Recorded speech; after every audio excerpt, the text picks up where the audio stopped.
નમસ્કાર. નાની નાની ખુશીઓ અને હાસ્યને આત્મસાત કરેલા વ્યક્તિઓ ના તો ફક્ત ભારતમાં પણ વિશ્વના ઘણા દેશોમાં જોવા મળે છે, જેમને મુશ્કેલથી મુશ્કેલ પરિસ્થિતિઓમાં લોકોના તણાવ દૂર કરીને એમને હસવા માટે મજબૂર કર્યા, જેમ કે Oliver Hardy, Stan Laurel, Charlie Chaplin અને બસ્ટર કીટોન. આજે એમનામાં જ એક મહાન કલાકાર ચાર્લી ચેપ્લિનના જીવનથી સુપરિચિત થઈએ. આભાર. Charles Spencer Chaplin. Charlie Chaplin દુનિયાના મહાન અભિનેતામાંથી એક છે. ચાર્લી ન તો ફક્ત એક સારા અભિનેતા હતા, પણ તેઓ એક સારા વ્યક્તિ પણ હતા. 16 એપ્રિલ 1879માં બ્રિટનમાં એમનો જન્મ થયો હતો અને અમેરિકા જઈ દુનિયાભરમાં પ્રખ્યાત થયેલા ચાર્લી ચેપ્લિને ખૂબ દરિદ્રતા જોઈ હતી. માતા પિતાને અલગ થતા જોયા હતા, ભૂખ અને બદલાતા સગાઓ જોયા હતા, ઘરના બદલાતા સરનામું જોયા હતા. એવી ઘણી પરિસ્થિતિઓમાં હોવા છતાં એ મહાન કલાકાર દુઃખી લોકોના હોઠ ઉપર હસી લાવવા માટે અભિનય કરતા રહ્યા. ચાર્લીએ પોતાના દુઃખ વિશે વાત કરતા કહ્યું હતું, મને વરસાદમાં ભીંજાવું પસંદ છે, કારણ કે ત્યારે કોઈ પણ મારા આંસુ જોઈ નથી શકતા. 5-6 વર્ષની નાની વયે જ્યારે છોકરાઓ રમવામાં વ્યસ્ત હોય છે, આ મહાન કલાકારે એ સમયમાં પોતાની અનોખી અદાઓથી દર્શકોને લોટપોટ કરવાનું શરૂ કર્યું. ચાર્લી ચેપ્લિને પોતાના ઘરને જ હાસ્યની પાઠશાળા અને પોતાના માતા પિતાને જ પોતાના ગુરુ બનાવ્યા. એમના માતા પિતા બંને પોતાના જમાનાના સારા ગાયક અને સ્ટેજના પ્રસિદ્ધ કલાકાર હતા. એક દિવસ અચાનક એક કાર્યક્રમમાં એમની માતાની તબિયત ખરાબ થવાના કારણે એમનો અવાજ ચાલ્યો ગયો. થિયેટરમાં બેસેલા દર્શકો વડે ફેંકાયેલી વસ્તુઓના કારણે એ પૂરી રીતે ઘાયલ થઈ હતી. એ સમયે એક પળના વિલંબ વિના એ નાના બાળકે ગભરાઈને પણ મનમાં દ્રઢ વિશ્વાસ સાથે એકલા જ સ્ટેજ પર જઈને પોતાની હાસ્ય કળાથી પૂરો શો સંભાળી લીધો.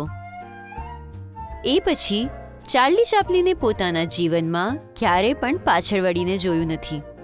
સન 1897માં ચેપ્લિને વિચાર્યું કે પોતાની માના કોન્ટ્રાક્ટનો ઉપયોગ કરીને પોતાના વ્યવસાયને વધુ સારો બનાવશે. તેઓએ ખૂબ પ્રયત્નો કર્યા, પણ કોઈ ફાયદો ન થવાના કારણે તેઓએ બધું છોડવું પડ્યું. ચેપ્લિને ઘણી નાની નાની નોકરીઓ પણ કરી, પણ તેઓ પોતે અભિનેતા બનવાના લક્ષ્યને ક્યારે નથી ભૂલ્યા. જ્યારે તેઓ 12 વર્ષના થયા ત્યારે એમને એક લેજિટિમેટ મંચના કાર્યક્રમમાં એક નાટક રજૂ કરવાની તક મળી અને શર્લોક હોમ્સમાં વિલિયમ જિલેટના સહયોગથી પેજ બોયના રૂપમાં ઉપસ્થિત થયા. એ પછી સન 1908માં ચાર્લીએ વોડવિલ કંપનીમાં હાસ્ય કલાકારના રૂપમાં કરિયરની શરૂઆત કરી, જેથી આખરે એમને સન 1910માં યુનાઇટેડ સ્ટેટ્સની ફ્રેડ કાર્નો રેપેટુઆ કંપની સાથે એક પ્રમુખ અભિનેતા બનવામાં આવ્યા, જ્યાં તેઓએ તરત જ અમેરિકાના લોકોમાં લોકપ્રિય બન્યા. વિશેષમાં એમના ચરિત્રની રૂપરેખામાં એમને ઘણી પ્રખ્યાતિ મળી. સન 1912માં ચાર્લીને મોશન પિક્ચર કોન્ટ્રાક્ટ કરવાનો અવસર મળ્યો. સન 1913માં સિનેમામાં આવવા પહેલા તેઓએ વોડવિલની જવાબદારી મૂકવી પડી. એ પછી તેઓએ સિનેમાની દુનિયામાં પગ મૂક્યો. એ જ મહિનામાં એમને મેક્સ સેનેટ અને કીસ્ટોન કંપની જોઈન કરી. એમની શરૂઆતમાં ઇન્કમ અઠવાડિયાની $150 હતી, પણ તેઓની રાતોરાતની સફળતાના કારણે બીજા નિર્માતાઓએ એમને વધુ પૈસા ઓફર કરવા લાગ્યા. સન 1914માં ચાર્લી ચેપ્લિને પોતાના ફિલ્મી કરિયરની શરૂઆત કરી. મેક્સ સેનેટની ફિલ્મોમાં બીજા અભિનેતાઓથી પોતાને અલગ બતાવવા માટે ચેપ્લિને વિશેષ પ્રકારની ચરિત્રમાં કામ કરવાનું નક્કી કર્યું. ત્યારે ટ્રમ્પ કરી ચાલવાવાળો નાનો છોકરો જન્મ્યો. લોકોને એમનો અભિનય બહુ જ પસંદ આવ્યો. આગલા 1 વર્ષમાં ચેપ્લિન 35 ફિલ્મોમાં દેખાયા. એમાંથી એક ટિલિસ પંક્ચર્ડ રોમાન્સ ફિલ્મ પણ સામેલ છે. એ ફિલ્મ આખી હાસ્ય ફિલ્મ હતી. કોન્ટ્રાક્ટ પૂરા કર્યા પછી ચેપ્લિન સન 1915માં એસને કંપનીમાં કામ કરવા લાગ્યા, જ્યાં એમને દર અઠવાડિયા $1250 સ્વીકાર કર્યા. એક કંપની સાથે ચેપ્લિને 14 ફિલ્મ કરી. 26 વર્ષની ઉંમર સુધીમાં તો ચાર્લી ચેપ્લિન એક સુપરસ્ટાર બન્યા. હવે તેઓ 6,70,000 વર્ષના પેકેજ સાથે મ્યુચ્યુઅલ કંપનીની ફિલ્મમાં અભિનય કરવા લાગ્યા. ચાર્લી ચેપ્લિને ડગલસ ફેરબેન્ક્સ સાથે મળીને યુનાઇટેડ આર્ટિસ્ટ કંપની સ્થાપી. પોતાના કામ વડે ચેપ્લિન પરફેક્શનિસ્ટના નામે ઓળખાવા લાગ્યા. એમના એ પ્રયોગોથી એમને લોકોનો અપાર પ્રેમ મળ્યો. એમના માટે સમજવું મુશ્કેલ હતું કે તેઓ મુખ્ય અભિનેતાવાળી ફિલ્મથી શરૂઆત કરતા હતા. પછી તેઓને અહેસાસ થયો કે તેઓ કાસ્ટિંગમાં ભૂલ કરે છે અને પછી તેઓએ કંઈક નવું કરવાનું નક્કી કર્યું.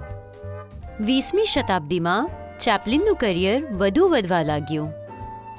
એ જ દસકાઓમાં એમને અમુક ઐતિહાસિક ફિલ્મો કરી. સન 1921માં ધ કિડ, સન 1923માં the pilgrim, a woman in Paris, સન 1925માં ધ ગોલ્ડ રશ, સન 1928માં ફિલ્મ ધ સર્કસ આવી. ચેપ્લિને 1930ના દશકામાં ઘણી રોચક અને આકર્ષક ફિલ્મ કરી. સન 1931માં એમની ફિલ્મ સિટી લાઇટ આવી.